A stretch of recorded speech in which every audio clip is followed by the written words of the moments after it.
Hello and welcome to Fantasy Football Tips. I'm Adam Wilbourn from WhatCulture Football, joined by Adam Clery and Andy Murray from WhatCulture Football to give you all the tips that you need ahead of game week 6. But before we get into it, if you're a fan of this sort of thing, make sure you subscribe to WhatCulture Football on either iTunes, Spotify, wherever you get your podcasts from, for daily football podcast.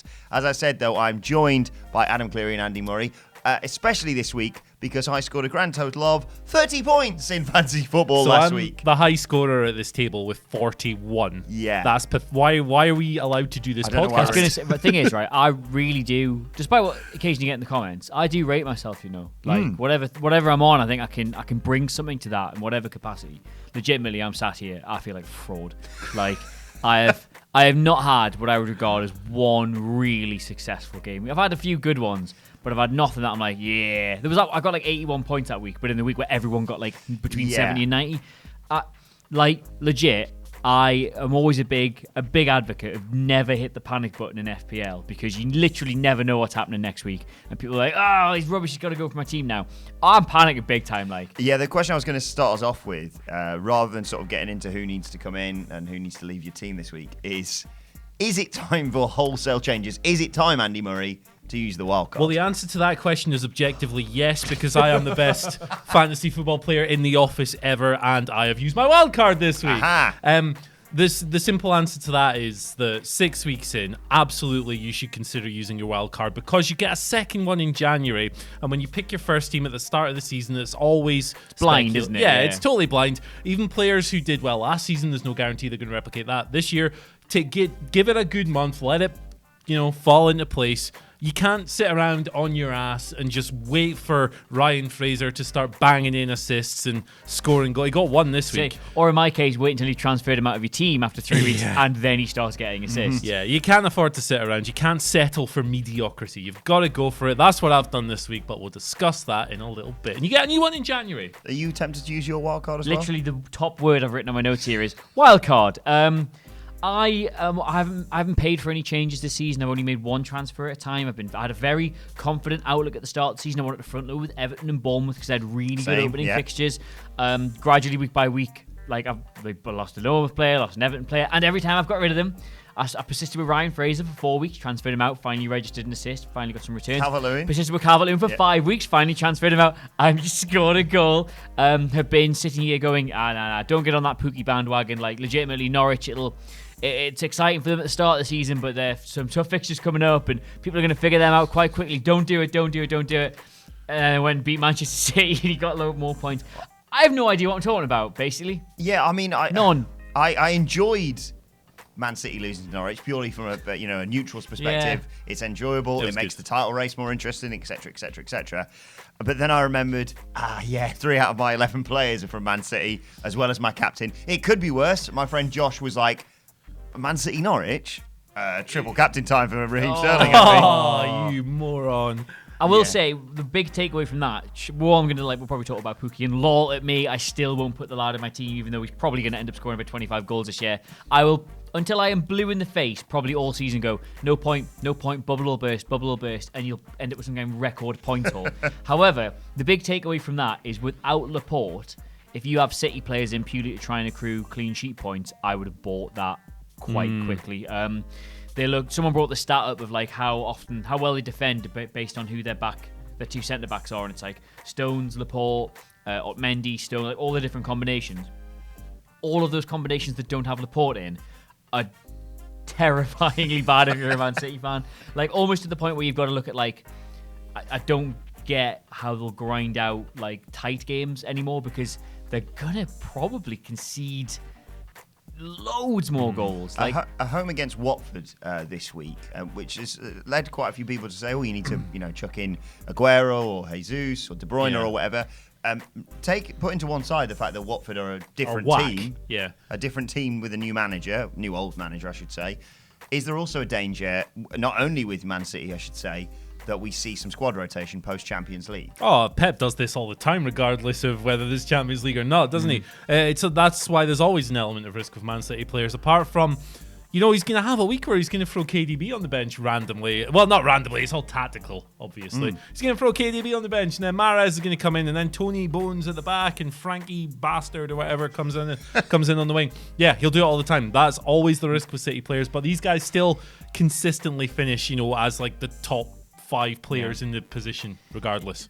That's the thing about City. If you try and be too clever and you try and work out Pep's rotation, and you try and bring City players in to match that or to go away from it, you end up completely messing it up because nobody can predict when he's going to do that. I will say, if you do want to have City players at the back, they're probably going to be more guaranteed to play now because without Laporte, they're only guaranteed starters out there. So you probably need to factor that in. But it's just, I just don't know. I don't think Liverpool look particularly assured at the back this year, so I don't even know where you go for guaranteed clean sheet points this season. Is it time to sort of focus more on maybe attacking players than defensive players? Because I've spent a fair bit on my defence, but my back line, including my goalkeeper, scored a grand total of 7 points between 5 players. I am 5 between 4. I had a bit more luck than you guys defensively this week. Well, not really that much. Alderweireld got 10 and Robertson finally got his first assist of the season. But yeah, I mean, that's certainly what I've done. Well, you'll see when we get around to this week's team. Yeah, I've persisted with 4-4-2 so far. And last week I thought, I'm not going to make any transfers. I'm going to just leave the team as it is because it's kind of unpredictable. And then post-Champions League, 2 transfers, maybe even 3. Just sacrifice a few points here. Can make some wholesale changes. Yeah, chances are I'm going to be hovering over that wildcard button just the same. Looking ahead to this game week then, like you said, you've already hit the wildcard button. Man. How? Because what I have sometimes is I hit the wildcard button and then I realise I've only really got to make 3 or 4 changes. Yeah, I've made 8. So I have. Oddly, I've only made 1 defensive swap. I'll run through what I've done here. I've got rid of Jordan Pickford because he wasn't doing bad word. Replaced him with Patricio. Defensive change. Alderweireld is out, even though he got 10 last week. Idiot boy. Soyuncu, Leicester, nice cheap option. It's midfield and attack. I've gone for a really stupid thing up front and gone for cheaper forwards who are currently in form. Now, these players are going to drift in and out of form throughout the season, but I've got a couple of sellable assets, so when that happens, I can kind of upgrade them a bit. Up front, I've totally binned Harry Kane and whatever loser I had before, Jimenez, not really doing the business. Brought in Abraham, Haller, and Pukki. Fashionable players, all 3 of them. Lots of people will have them. Lots of people will have them as their cheaper striker option alongside Aguero or Kane, but I just kind of want to go all out on strikers because defenders aren't doing a single thing. When you were doing this team then, were the first 2 players you put in Salah and De Bruyne and then worked from there, basically? Yeah, pretty much. I got rid of Sterling. There's no real logic behind that. I just kind of fancy... It's either or, isn't it? If you can have both, and if you've got a midfield of Sterling, De Bruyne, and Salah, you've got no money left. Well, the thing is, Mo Salah gets all those extra points for all the dives he does as well. So it's an instant win. Wait. Yeah, I can just hear Ewan's head exploding in the office. I brought in KDB as well because he's cheaper and he guarantees numbers, basically. I've done a total knee-jerky thing here as well and gone for this Southampton player who I hadn't heard of until the start of the season. Gineppo, is that how you pronounce it? He's getting a lot of rave reviews from Southampton fans without necessarily converting that to massive amounts of points yet, but they all seem very, very hot on him. No, to be fair, he's scored 2 goals in something like 2 starts. That's solid for a midfielder. 5.4 million, I think, as well. Bargain. You sticking with Cantwell? Yeah, he's great. He's class. He's must be one of the top points per player. pound. Must be this season. He's like 4.7 at the moment, and he's really good. Yeah, so he's actually the only midfielder that survived my changes. Yeah, Cantwell's been one that people have kept an eye on. Buendia, he's got 4 assists now for Norwich, so it could be another potential option. Adam Clery, who are you looking at this weekend? Well, right, I will say, normally I come in here, I've made my 1 change, and I very smugly go, well, I've done this because this is this, and actually I'm going to be fine this week. But it turns out I'm actually not fine at all, and I'm having an absolute shocker. So I've not made any changes yet, but it will probably be the wild card. Now, I might wait until next week because I really want to go in on a couple of Chelsea players. I want to see how bad this Mason Mount situation is. I want to see whether Tammy Abraham, does it against a bigger side this week instead of just, crushing the small elite teams in the league. I might just wait. But then you wait a game week, how off the pace do you get? I want Lanzini out. I think if West Ham they've got a good run of games coming up after this week, but it's not overly great. McGinn, I do like him as a cheap option, but realistically, I probably need a stronger player who's going to start. Like, he should be my Hayden in this side. He shouldn't be someone who I'm playing every week. Callum Wilson's the only one who's keeping me afloat, really. I think Kane's been in and out of... He's played well in some games and really bad in others. Ashley Barnes is the only one I'm determined to stick with, even though I paid money for him last week and he did nothing. Well, Barnes is one I would tip for going forward. Only plays one of the big 6 in his next 9 games. Yeah, one of the all-time great bastards of English football as well. I would say Callum Wilson, I must thank, is he's the only player really keeping me afloat at the minute. I think he's delivered every single game with bar one. He's been an astute pickup. Quick heads up as well. Don't forget that there is a Friday night game this week, so if you're going to make changes, change in early. Don't be sat there like me, half pissed on a Friday night in the pub going, oh, bollocks. What are the other big games this weekend? You sort of alluded to Chelsea-Liverpool with Tammy there. It depends what you mean by big games. I mean, the big games are the big games, but the big games in terms of FPL, I think a lot of people have still got Man United players. Them going away to West Ham is going to be a big test. How Watford bounced back against City because they looked better against Newcastle. City are desperate for a response. So ideally, you'd like to see them absolutely crush Watford. But Watford don't look terrible at the minute. They've been on an improved run, so that'll be interesting for them. I think a lot of people still got a lot of Everton players from the start of the season. Although a lot of people went in on like the more creative types, the Sigurdssons, whatever, but they've not really scored goals, Everton, this season. But again, it is Sheffield United, and they'll be thinking if they can do it any week, they'd like to do it this week. So I just don't know. Which players are you taking out, just so I know who to bring in this week? Right, who should I take out? Well, let's see. Right, of the ones I've got here, probably Jordan Pickford, Digne, Van Dijk, Zinchenko, McGinn, Lanzini. Might leave De Bruyne. Might leave De Bruyne in purely because I got in on him on week 1. So the money I'd get back from him, you know what I mean? I don't think it's worth it. I got him for that cheap. Maybe Sterling. Callum Wilson can stay. I love Callum Wilson. Harry Kane's probably going to go, and Ashley Barnes can stay. And then Rico, Hayden, and Kelly in the back line. They can swivel for all I care. Yeah, it's an intriguing position because, like you say, Man United travelling to West Ham. You know, people have got the likes of Daniel James. They've got Marcus Rashford, Pogba, perhaps, and it's a very, very unpredictable game. A bit like Arsenal hosting Aston Villa, because there's a part of me that I wanted to bring in quite various. Pepe, how are you doing it? Caballos, Onions. Yeah. Daniel. I was contemplating bringing him in. Aubameyang is a player I have an affinity with through years of FIFA. I want to bring him in, but like you say, I've got Aguero up front, and the moment that you've got a sense that Man City, they won midweek in the Champions League. They're looking to make a statement. They're playing before Liverpool do in a tough, the day before Liverpool to really put that pressure back on them. But then again, if Watford go, hey, let's just play like Norwich did, who knows what's going to happen? That's and like you say, who knows who's going to be playing? I said this on the Champions League preview. I think the worrying thing for Man City fans, and again, this probably bleeds into more actual football than fantasy football, but it was the very obvious way Norwich plays. Like, it wasn't like Man City would they hit the post 3 times, or Norwich had a fortunate penalty or something like that. It was they clearly set out to play a very particular way, and because Norwich have the raw ingredients to do that well, they beat Man City. But even a side that can't pass the ball as well as Norwich can take, they can learn a lesson from this and probably make life a lot harder for Man City, because they like that tactical foul if they don't get the ball back in the first minute. And Norwich just didn't let them foul them. Instead of trying to go in for challenges or take people on, as soon as they got anywhere near a Man City player, they passed the ball away. So you physically can't foul any of their players. And it was just such an obvious way to destabilise their approach to the game that they did brilliantly off the back of it. And I can see pretty much everybody. Watford will try and do that this week. Of course they will, because it's effective against them. And if that, combined with the fact they're missing Laporte, might not be as tight at the back, they're going to have a harder time of it this season. Watford clearly proved against Arsenal that they can raise their game against tougher opponents. Do you think that could happen this weekend, or do you see Man City returning to their old form? No, Watford raised their game against Arsenal because Arsenal are Arsenal. They Arsenaled themselves really hard. They Arsenaled themselves into infinity.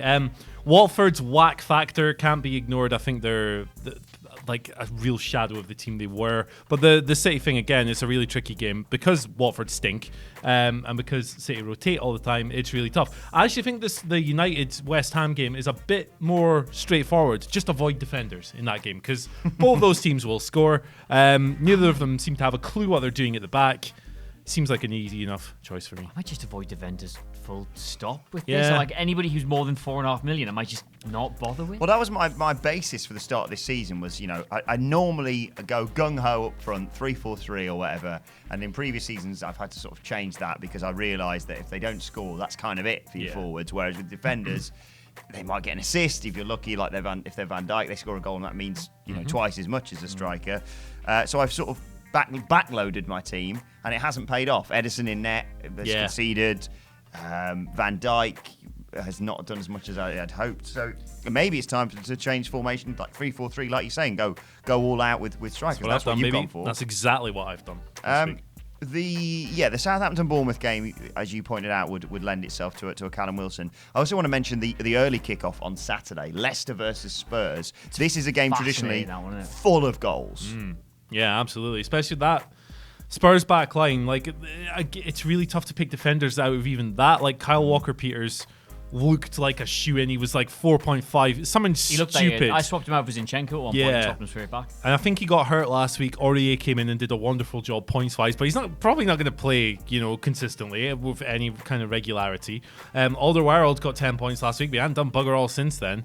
It's just kind of like, what the hell do you do with these players? Again, let's just all avoid defenders forever, really. I might keep Rico in because he costs absolutely nothing. Just, I don't know, find some plucky idiot who plays in the back four of one of the lower half and one of the bottom 10 sides, and then just, I don't know, hope they do something. Yeah. I've got Digne and Bernard, I do believe, in my team. Everton are at home against Sheffield United. Could be this be the week that they turn it around? Well, yes, of course it could, and probably because I'm going to finally bin off all my Everton players after being so confident at the start of the season. Undoubtedly, they're going to win 8-0 and Digne will get a hat-trick. Undoubtedly, but at the same time, you got to plan. Listen, the thing about FPL is you can't just think about this week. You've always got to think like next week, week after. And look, I think I've probably accrued some points. I think I did an all right job of having this Everton-Bournemouth like double-pronged attack at the start of the season, but I've got to know when to call it quits. Yeah, is it now more of taking into account form as opposed to fixture? Well, maybe more fixtureless now. But at the start of the season, you just looked at on paper. You said, well, they, like you say, Everton and Bournemouth got reasonably easy first 6 games or whatever. Yeah. As a Newcastle fan, we're sort of bleeding into the Premier League preview, which we'll be doing tomorrow. Late game on Saturday. A lot of people have been picking Willems now after his phenomenal goal at the weekend. I mean, it's a rarity that he scores for Newcastle, but is this a game that Newcastle should be looking at to win? And should you be bringing in, some of that? You say that he scored on his first start for the club, so that's a pretty good return in my opinion. But I would say he's probably not guaranteed to start all the time for the club. Matt Ritchie being fit will almost certainly have that position, or I think if they're playing a bit more conservative, they'll stick Dummett in the left wing back role. It was really brave and really bold of Steve Bruce to go, you know what, it's only Liverpool, might as well have a crack at them. But the injuries they've got, I think Willems was maybe brought in because the actual attacking options at the forward end of the pitch were a bit light. Almiron had done a lot of travelling in midweek. Saint-Maximin was injured. Basically, I think he was there because they didn't really have anybody else who could offer too much of a threat up front. I would say don't get carried away with the back of one game. That goes for Willems as well as just anything about Newcastle in general. I think Willems is the very definition, actually, of a knee-jerk signing this week because he scored a goal, wonderful goal that it was. Newcastle backline doesn't look half as stable as it did under Rafa Benitez, which is no surprise because Steve Bruce is the manager now. He's cheap, but he's not going to score wonder goals every week, and he's not going to start every week, as Adam. Right, let's move away from Would you say if you do want to go anything in the Newcastle backline, just pick Fabian Schär? Yeah, might lob someone from 30 yards. Might get sent off. It's a real roll of the dice. He's going to play, and if he plays, he might do something mad. So there you go. Let's move away from the WhatCulture Office League, which I think the only teams I beat in our Office League this week were the 2 banter teams, the Bastards 11 and the team picked by Osley, who's just picked players because he likes Formula One who've got the same names. You got beat by Phil's team with the banter names. Yeah. Okay. Actually, I had Phil's banter teams in the head-to-head, and I beat him by 3 points. Scraped through again. Phil Chambers picks his entire team full of players with, in his opinion, funny names. So me scrutinising over it, staying up long into the night to where I was going to play, I beat him by 3 points. Yeah. Let's look at the... They'll count though, don't they? They'll count. Let's look at the Fans League. Congratulations again to Sagar Sedhine and his team Shadow Recruit, still top of the league with 374 points in the WhatCulture Fans League. 59 points he scored this week. Quick shout out as well to Ant Price, who is gaining on him rapidly. He scored 100 points this week. with his team Firewolves, which, granted, was mainly helped by the fact he triple captained Son. So by about half-time on Saturday... Yeah, brave. Stroke of genius, that, like. Where'd that come from? I don't understand these people. I'm always hesitant to use my triple captain. You've and got to when I remember, do, it never comes off. Don't fall into this trap of like, I mean, and no disrespect to the lad, thinking like, oh, this is a genius move. There are enough FPL players, right, that every single week, every single player in FPL gets triple captained. Every single player, doesn't matter who. There was that week Fellaini came off the bench and scored like 2 goals in 5 minutes, and someone had triple captained him, despite the fact he hadn't played for Man United in about 6 months. Like, what a genius! Like, no, he just did it. Like, it was just a pure slice of banter. Don't get me wrong, Son's not exactly harsh on Ant Price. This, no, like, I'm not, Son's not a massively out there pick. You know what I mean? Like, he probably is a contender for that kind of thing. But don't be like, how do these geniuses do it? The more wild it looks, the more just like high banter it is. I'm fascinated to see. Well done, you yeah, though. I like honestly. you, Ant. He doesn't. I'm intrigued to see who will ever triple captain the Bastards 11. That's what I'm looking Phil forward to. Bardsley. Final question then. Who's wearing the captain's armband for you this weekend? KDB. I don't know. I'll see who's in my team. Maybe De Bruyne. Maybe. I might go for Aubameyang. You know, I think every time I hear about him on Twitter, it's some stat like, did you know that since the turn of the millennium, only Sergio Aguero has had more looks at goals than Aubameyang? Since the Vietnam War. Since the Vietnam War, Aubameyang's actually leading for goals and assists. Mo Salah has actually executed more dives than Harry Kane. Right, let's wrap this thing up. Let us know your thoughts ahead of Game Week 6 in the comment section below. And don't forget to like, share, and subscribe. And subscribe to What Culture Football for daily football podcasts too. You can also let us know your thoughts on Twitter at WhatCultureFC, where you can follow all three of us. You can follow Adam Clery at Adam Clery, Clery. You can follow Andy Murray at Andy H. Murray. The H stands for Harold Martin Bratback. Nice. Follow me at Adam Wilbourn. Follow us all, as I said, at WhatCultureFC. My thanks to Adam Clery and to Andy Murray. Thank you for watching, and we will see you soon.